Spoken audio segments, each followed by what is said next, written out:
Hello students, today at Math Master we are going to teach you converse of basic proportionality theorem. Students, इस chapter में बहुत सारे theorems हैं. In the last video I have taught you basic proportionality theorem and today I am going to start converse of basic proportionality theorem. Right? अब पहले मैं बता दूं converse क्या होता है. अब देखिए स्टूडेंट्स, जो बेसिक प्रोपोर्शनलिटी थ्योरम में डेटा और टू प्रूव था, डेटा एंड टू प्रूव, और जो इस थ्योरम में डेटा और टू प्रूव है, तो इस थ्योरम का जो डेटा है वो बेसिक प्रोपोर्शनलिटी थ्योरम का टू प्रूव है, और इस थ्योरम का जो टू प्रूव है वो बेसिक प्रोपोर्शनलिटी थ्योरम का डेटा था. राइट? मतलब यहां जो प्रूव करना है ना, वहां उसमें गिवन था, और यहां जो गिवन है वहां उसमें टू प्रूव था. जब मैं लिखूंगा आपको सब कुछ समझ में आ जाएगा. अब this is theorem 6.2.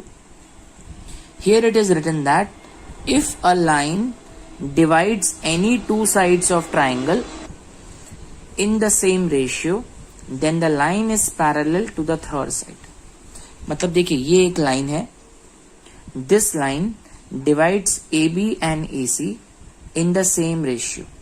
In the same ratio मतलब AD upon DB equal to AE upon EC. This is given. Okay, this is given.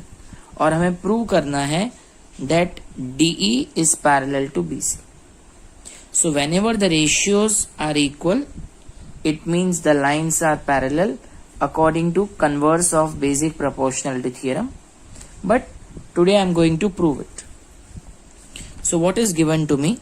Data in triangle ABC, the ratios are equal. It means AD upon DB is equal to AE upon EC. Right? And what I have to prove? I have to prove that the lines are parallel. Means I need to prove that DE is parallel to BC. Okay students, तो students आपको basic proportionality theorem याद है? उसमें ये data में था. In data it was given that DE is parallel to BC और ये रेशियोज इक्वल हमें प्रूव करने थे. बट इसमें दे आर कन्वर्स. डेटा और टू प्रूव दोनों चेंज हो गए हैं. So that's why it is called converse of basic proportionality theorem. अब स्टूडेंट्स, इसका प्रूफ बहुत सिंपल है, बहुत सिंपल. हमें प्रूव करना है DE parallel to BC. Let us suppose that DE is not parallel to BC. Let us assume that DE is not parallel to BC.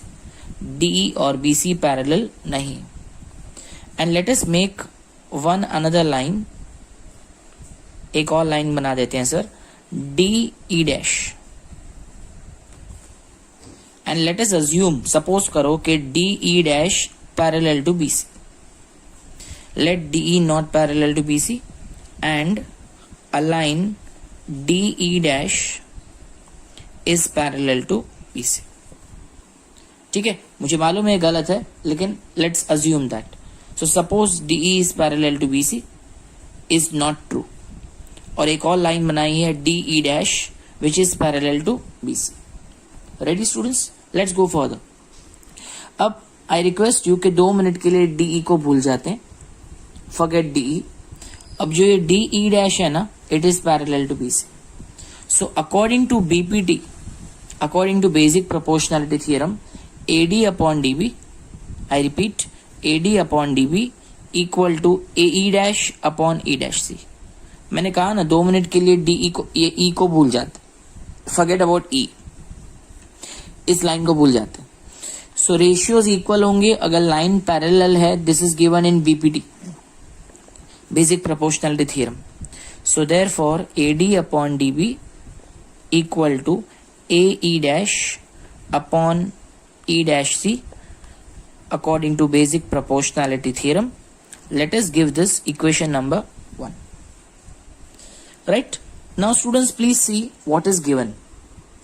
It is given to us that AD upon DB is equal to AE upon EC. It is given. क्वेश्चन में दिया हुआ है. Let us give this as equation number 2. So if you look at 1 and 2, अगर आप equation 1 और 2 दोनों को देखें तो इक्वेशन 1 और 2 में AD अपॉन DB दोनों में कॉमन है.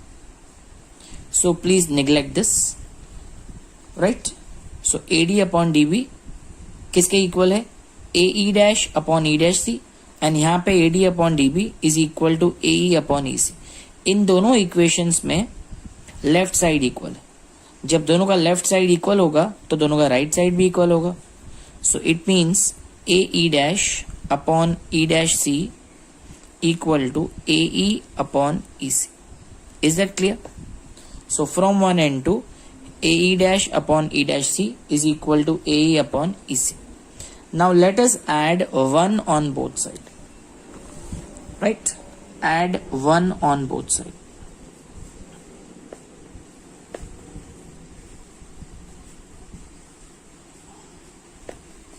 So when you add 1 on both sides, you get AE dash upon E dash C plus 1 is equal to AE upon EC plus 1. So what we have done? Add 1 on both sides. Clear? So let's continue further. LCM ले रहा हूँ. AE dash plus E dash C upon E dash C equal to AE plus EC upon EC. Now you please check the figure. AE dash plus E dash C. Look at this. AE dash यहाँ से यहाँ तक, AE dash और E dash C यहाँ से यहाँ तक. So AE dash plus E dash C, अगर आप इन दोनों को ऐड करोगे you get EC. So AC upon E dash C equal to, अब चेक करो AE plus EC कितना होगा? AE plus EC. अगर आप AE और EC को प्लस करोगे again you get EC. So AC cancel from both side. So 1 upon E dash C is equal to 1 upon EC. If you do reciprocal you get E dash C is equal to EC. तो students क्या prove किया मैंने? Please see. E dash C और EC ये दोनों equal है. Students figure में से ऐसा लगता है कि E डैश C और EC इक्वल है? नो ना. आपको ऐसा लगता है ना कि E डैश C बड़ा है, EC छोटा है. बिल्कुल सही है. अब ये दोनों इक्वल कब होंगे? अब ये दोनों इक्वल तब होंगे जब E dash and E both coincide. E dash and E both coincide का मतलब कि E dash and E both are one and the same point. Right? So this will be true if E dash and E coincide. Right? E dash and E coincide. It means E dash and E both are one and the same point. Both are one and the same point. Correct? तो हमने prove कर दिया E dash and E are one and the same point. But DE dash is parallel to BC, ये हमने suppose किया था. DE dash is parallel to BC, ये हमने सपोज किया था ना. और अभी हमने ये हमने प्रूव किया that E dash and E coincide, मतलब E dash and E are one and the same point. It means instead of E dash we can write E. So therefore DE is parallel to BC, that we have proved because E dash and E both are one and the same. इसलिए हमने E dash की जगह E लगा दिया. तो hence we prove that whenever ratios are equal then the lines are parallel. Okay, students, generally this theorem is never asked in board exams, so just keep this theorem in your mind for the sake of knowledge, and overall it's very easy to understand that whenever the ratios are equal then the lines are parallel. Right, students? So this is converse of basic proportionality theorem. Previously I have given you the theorem of BPD, and this is theorem 6.2, converse of BPD. Right, students?